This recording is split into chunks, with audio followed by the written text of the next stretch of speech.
చిన్న పాప కిటికీలోంచి చూస్తూ ఉంది. ఎవరో కొంతమంది దుండగులు పక్కనే ఉన్న శివాలయాన్ని ధ్వంసం చేస్తూ కనిపించారు. వెంటనే ఆ పాప తండ్రి దగ్గరికి వెళ్లి, ఎవరో శివాలయాన్ని ధ్వంసం చేస్తున్నారు నాన్న, ఆపండి అని అడిగింది. ఆ తండ్రి పాపని దగ్గరికి తీసుకుని, మనం మొఘలుల ఆధీనంలో ఉన్నామమ్మా, వాళ్ళని అడ్డుకోవడం మన వల్ల కాదు అని చెప్పాడు. దాంతో బాధగా ఆ పాప అలా చూస్తూ ఉంది. కొంతకాలం తర్వాత పాప పెరిగి పెద్దదైంది, పెళ్లి జరిగింది.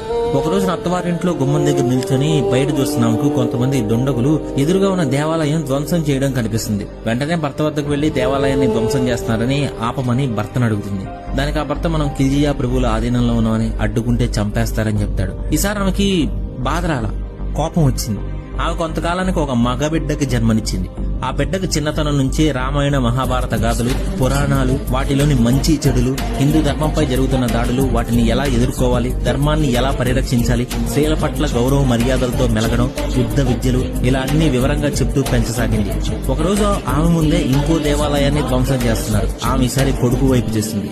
అంతే, ఆ 16 సంవత్సరాలున్న అబ్బాయి టెంపుల్ మీద దాడి చేసిన ప్రతి ఒక్కరిని చిత్తుగా కొట్టి ఆ టెంపుల్ ని కాపాడాడు. అతనే ఛత్రపతి శివాజీ మహారాజ్ అండ్ ఆమె విజయాబాయి.